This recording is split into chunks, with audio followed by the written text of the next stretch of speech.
Buenas noches, bienvenidas y bienvenidos. Gracias por estar aquí en esta noche del grito de independencia en México. Bueno, hoy millones de personas en este país estamos conmemorando el grito de independencia, esta fiesta que dice muchas cosas. Y bueno, no es un tiempo fácil para México. En Estados Unidos también, desde luego, es una fecha muy importante con la gran cantidad de mexicanos y mexicanas y latinos que están en este momento conmemorando la independencia mexicana. Y bueno, sí, es un momento, como digo, difícil para el país, para la patria, para todo lo que significan los grandes símbolos nacionales. Y es importante detenernos en esta noche precisamente para hablar de qué cosa conmemoramos, de qué cosa es esto, de qué se trata esta historia. Y por eso le apreciamos muchísimo a dos importantes historiadores, a dos doctores en historia que forman parte de esta masa crítica del país. Carlos Aguirre Rojas, que es investigador del Instituto de Investigaciones Sociales de la UNAM, director de la revista Contahistorias y adherente del movimiento de la Sexta, entre otras cosas. Carlos, gracias por estar aquí. Gracias. Bienvenido por la invitación. Y buenas noches. Y viva México, ¿no? Faltaba más. Eso sin duda. Eso sin duda, el viva México. Alfredo Ávila Rueda es doctor en historia, es investigador del Instituto de Investigaciones Históricas de la UNAM y presides el Comité Mexicano de Ciencias Históricas. Gracias por estar aquí. Gracias. Bienvenido, Alfredo, en esta noche. Y bueno, sí que vale la pena en esta noche y todas las noches, pero en esta en particular, detenernos a recordar, a reconocer, a volver a hablar, a desentrañar esto que forma parte de la entraña nacional. Pues para empezar a hablar de lo esencial, Carlos, ¿y qué conmemoramos esta noche? Es una pregunta muy interesante y yo aquí diría que cada vez que es 15 y 16 de septiembre, yo me recuerdo de ese dicho popular que dice, dime de qué presumes y te diré de qué careces. Venga. Y entonces el punto es que yo creo que quizá justo la celebración de independencia es una de las celebraciones más populares de la cultura popular mexicana. Pero el problema real es que yo creo, y aquí retomo un poco la idea de un sociólogo norteamericano que se llama Immanuel Wallerstein, el problema es que lo que hubo a principios del siglo XIX en México y un poco en toda América Latina no fue una verdadera independencia. Él dice que no deberíamos llamarlo independencia ni movimientos de independencia, sino de descolonización. Lo que quiere decir es que se logró la independencia política formal, en ese sentido se rompió la dependencia respecto de España, pero la dependencia económica respecto de las potencias europeas y luego Estados Unidos, la dependencia social, la dependencia geopolítica se mantuvo. Entonces yo digo esto porque desafortunadamente la independencia es muy celebrada, pero en el fondo somos un país muy dependiente en lo económico, en lo social, en lo político, en lo geopolítico. Bueno, y tenemos ejemplos muy recientes, ¿no? Por ejemplo, esta vergonzosa visita de Trump a México hace unos pocos días. Entonces, descolonizados más que independientes. Más que independientes, porque las estructuras económicas no se modifican tan fácilmente con simplemente instaurar la independencia. Pero sucedió algo muy similar, por ejemplo, en la India y en muchos países de África. Se logra la independencia formal y en el fondo se mantiene una dependencia económica y social muy profunda de sus antiguas metrópolis. Doctora Ávila Rueda, ¿qué dices tú que conmemoramos esta noche, este día? Mira, conmemoramos... O estas horas. Conmemoramos varias cosas y aquí hay algo importante. Estamos conmemorando algo que sucedió en 1810, un grito del que tenemos muy pocos datos. La verdad es que hay muy poca información acerca de qué pasó aquella mañana del 16 de septiembre. ¿Madrugada? Mañana, 6 de la mañana, una cosa 4, 5, como 6, esa. Bueno, hay versiones, ¿no? Pero hay muy pocos testimonios. O sea, la madrugada del 15 al 16. No. A ver. La mañana del 16. Mañana. La mañana del 16. Aunque estamos el 15 de septiembre. Grito. Sí, porque las noticias llegan a Dolores el 15 de septiembre. El 15 de septiembre es cuando están llegando las noticias de que la conspiración ha sido descubierta y entonces esa noche Hidalgo está planeando qué hacer. Pero el grito, es decir, la llamada a tomar las armas, ese es un fenómeno de la mañana de un domingo 16 de septiembre, que coincide con la llamada a misa. Mañana 6 de la mañana. 6 de la mañana, que es cuando se llama a la misa, cuando baja la gente de las distintas rancherías al mercado, y que eso aprovecha Miguel Hidalgo para poder levantar aquella insurrección que fue fabulosa, fue impresionante por el número de gente que consiguió reunir. Pero estamos celebrando aquello, y estamos celebrando también lo que ha pasado en este país cada año desde ese momento. Pero antes de que llegues a eso, porque iremos a eso también, y ya, incluso este 2016, que como nos toca el grito, pero en esta parte importantísima, y ¿qué gritó Hidalgo finalmente? Dentro de las cosas que se dicen que gritó, que no gritó, etcétera, la ceremonia, el gran momento crucial de esta noche es cuando el presidente, el alcalde, el jefe delegacional, las personas que dan el grito en diferentes plazas de la República Mexicana, bueno, ya le ponen de su cosecha, dirían algunos, pero ¿qué gritó Hidalgo en realidad en aquella fecha? Mira, hay dos arengas, por los testimonios que tenemos hay dos arengas, la de la parroquia y una frente a la cárcel en el momento en el que libera a los presos. Solamente tenemos 4 testimonios, que son los procesos de Allende, del propio Hidalgo, de Abasolo y de... No, se me acaba de ir, perdón, Volvera, otro proceso de juicio, otro proceso judicial. Y lo que sí sabemos es que, por supuesto, no gritó un Viva México. ¿Ah, no? No, gritar Viva México en ese momento significaría gritar Viva la Ciudad de México, porque el país no es México, es el virreinato de Nueva España. No hay tal todavía. O la América septentrional, América del Norte, como se le decía. Tampoco gritó Viva Fernando VII, que es como que un cuento que de pronto nos dicen, ay, mira, estaba a favor del reino. Tampoco gritó Viva Fernando VII. El grito o la arenga es, se acabó la opresión, se acabó el mal gobierno, se acabaron los tributos y venga la libertad para esclavos, para indios, se acabó el sistema de castas. Eso es básicamente el grito. Y alguna otra cosa que hoy nos puede parecer menor. El llamado para unirse al movimiento ofrecía un pago por unirse. ¿Ah, sí? 4 reales a los que fueran a pie, 1 peso, o sea 8 reales, a los que fueran a caballo. Eso es lo que prometió Hidalgo en ese momento. Poco a poco se le van agregando cosas.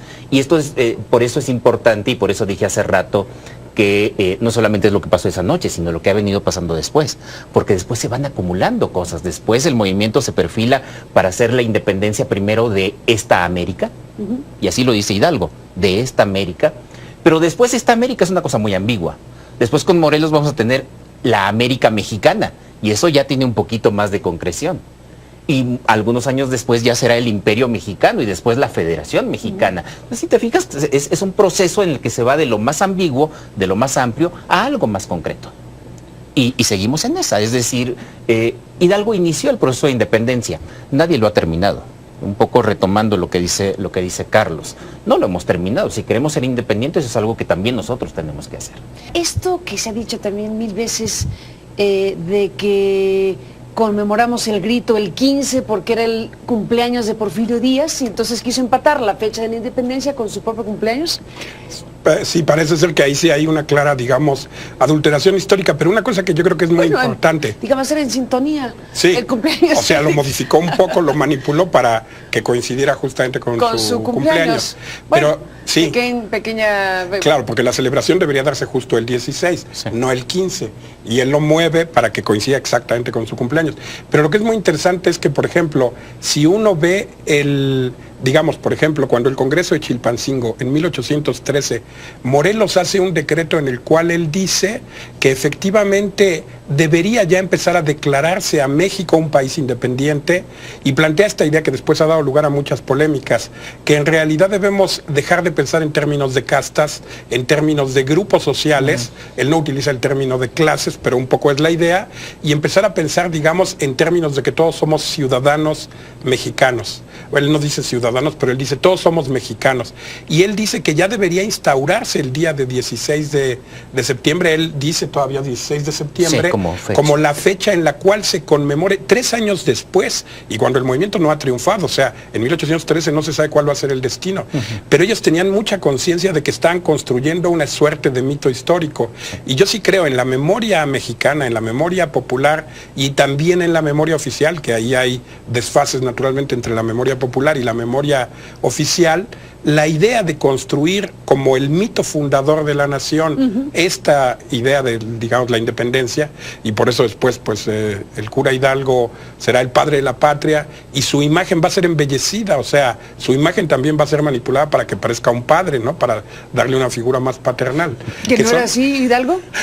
Parece ser que hay polémica también de que no era como lo hay pintan. toda una discusión y bueno, y hay incluso películas que se han hecho respecto de que era bastante licencioso, era un hombre bastante libre, digamos, era un cura bastante heterodoxo, pero en la visión de la memoria oficial eso no cuadraba demasiado, entonces limpiaron su imagen un poco para hacerla aceptable y al mismo tiempo maquillaron su figura para que pareciera efectivamente más paternal, para que pareciera un poco más viejo de lo que era, para que efectivamente tuviera como estos gestos, esas estampitas que nos dan a nosotros, esa actitud como, bueno, un verdadero padre de la patria, ¿no? Padre de la patria, totalmente. Cuando él era un hombre muy libre, que le gustaba gozar de la vida, que tomaba alcohol, que se dice que tuvo varios hijos, ¿Y que eso no va muy bien con un padre de la patria?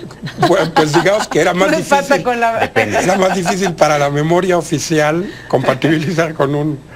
Exacto, con un personaje. Bueno, Carlos, más Alfredo, déjenme hacer una pausa y regresamos en esta conversación. Hace un momento decías, Alfredo, que Miguel Hidalgo no gritó ¡Viva México! No gritó varias cosas, pero no gritó ¡Viva México! Y decías hace rato que habría que revisar cómo ha evolucionado el grito de independencia, cómo hoy conocemos el grito de independencia, porque el ¡Viva México!, bueno, ya es uno de los grandes gritos nacionales y esta fecha estará llena de ¡Viva México! Volvemos después de la pausa y seguimos hablando con los expertos.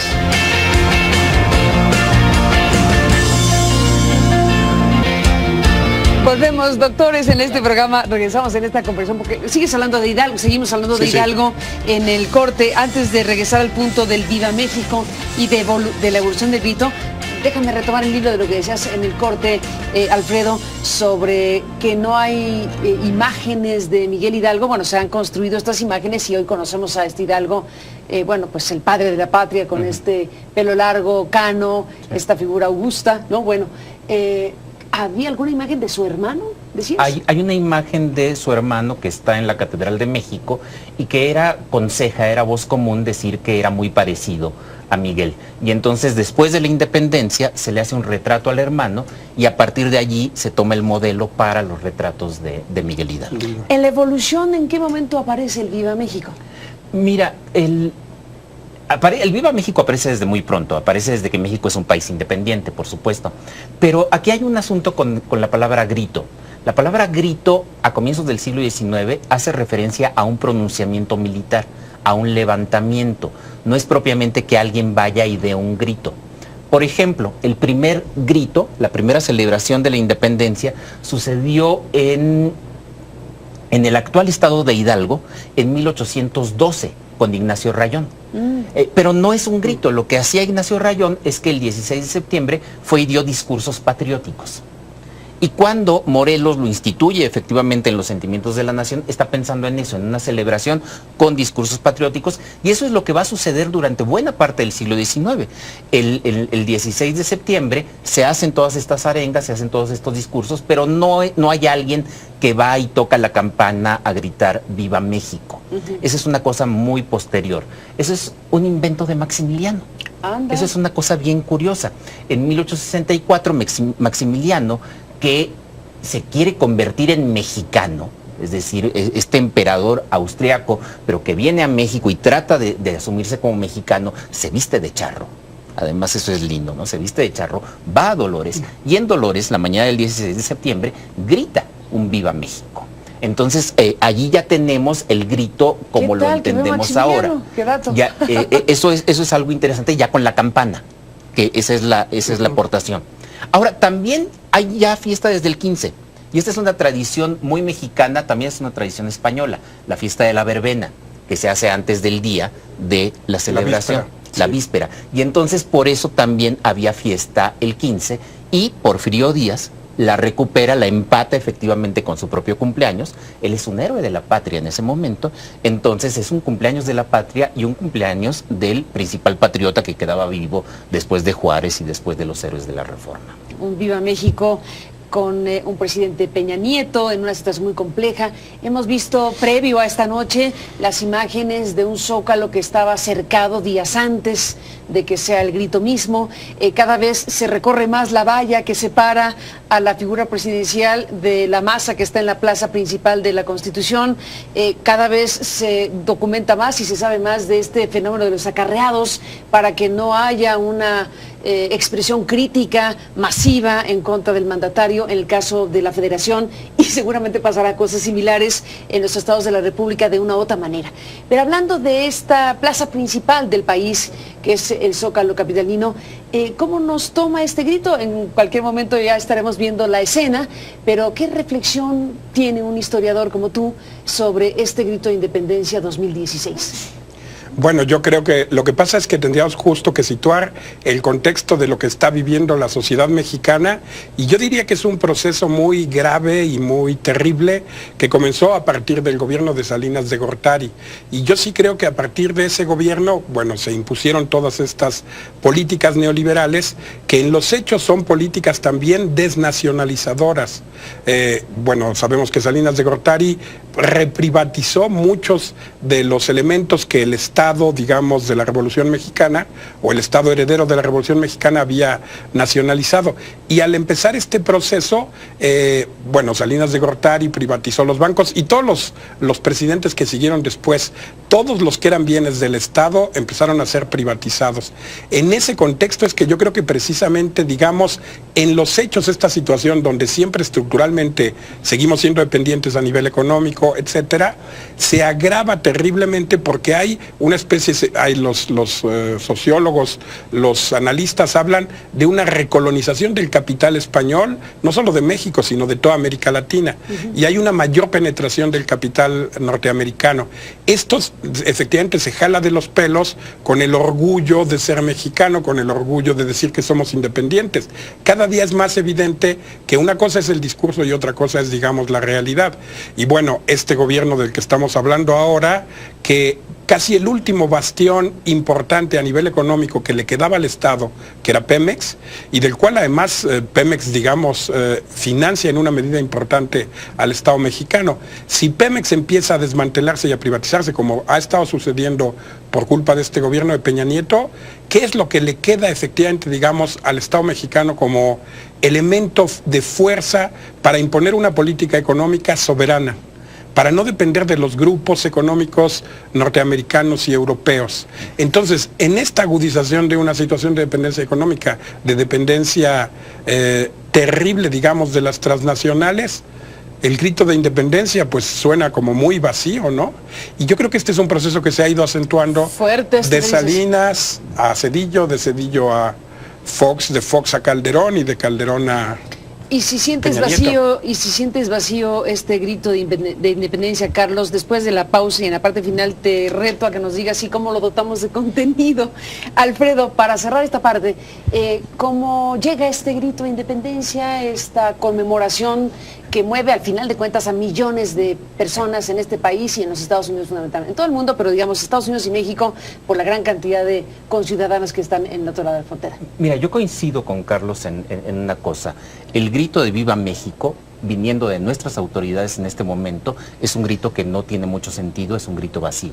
Pero el grito de Viva México que hace la gente es un grito que todavía tiene mucho significado y que tiene muchas aristas, que es un poliedro. Y esto es algo que me parece importante. Desde hace varios años, desde hace varias décadas, tal vez incluso antes de la época de Carlos Salinas, empieza a haber un divorcio, que hoy es muy evidente, entre los gobiernos y la sociedad civil.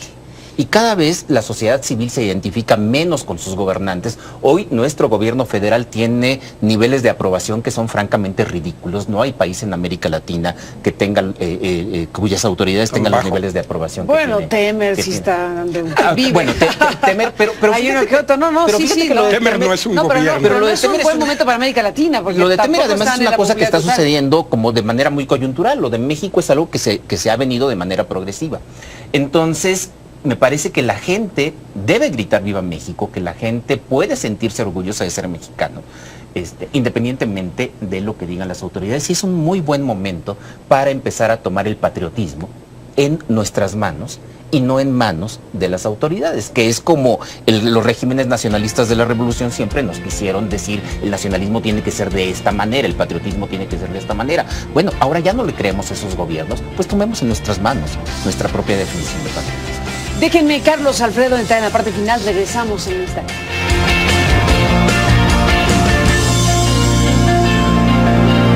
Bueno, entramos en la parte final. Carlos Aguirre Rojas, Alfredo Ávila Rueda, a los dos gracias en esta noche del Viva México, de la conmemoración de la independencia mexicana.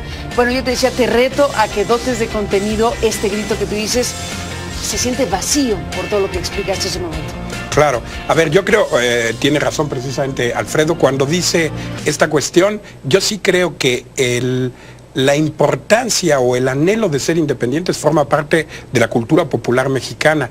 Y para nosotros, cuando decimos Viva México, cuando el pueblo dice Viva México, sí efectivamente quisiera que México fuera un país soberano, fuera un país libre, que no dependiéramos ni de Estados Unidos, ni de Europa, ni de tal. Quiero recordar aquí una cosa que me parece fundamental. Entre las 11 demandas que luego se volvieron 13 del neozapatismo, una de ellas era independencia. Y ellos argumentaron, independencia, perdón. Y justamente ellos argumentaron que una de las razones por las cuales se levantaron en armas fue por la firma del Tratado de Libre Comercio, que era justo como el remate de que en este país, en vez de ser gobernado por mexicanos, era gobernado ya por extranjeros.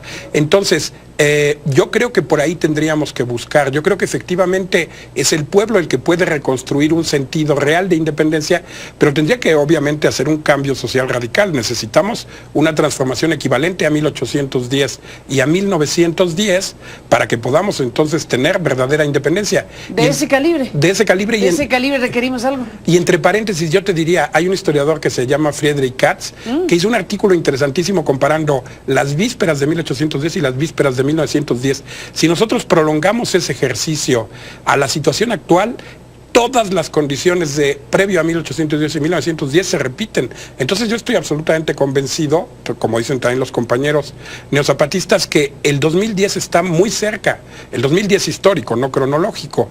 Y yo creo que estamos en vísperas de un cambio social que nos dará por fin la independencia. Bueno, pues ahí está el tema. ¿Con qué cierras, Alfredo, este programa? Hay un vínculo indisoluble entre independencia y soberanía. La independencia implica construir un país soberano. A mí me preocupa mucho cuando tenemos un país, cuando tenemos un Estado cuya soberanía está erosionada. Y está erosionada al exterior, efectivamente, como tú lo mencionas, dependiendo de transnacionales, dependiendo ni siquiera de un gobierno extranjero, del candidato a un gobierno extranjero, lo cual es todavía más grave. Pero también de manera interna se está erosionando la soberanía de este Estado. Y me parece que es una muy buena oportunidad para que empiece a reconstruirse la soberanía, la independencia de este país desde abajo, pensando que la sociedad organizada es la que puede tener la posibilidad real de cumplir aquellos anhelos de independencia y soberanía que estaban más o menos presentes, no completo, en 1810.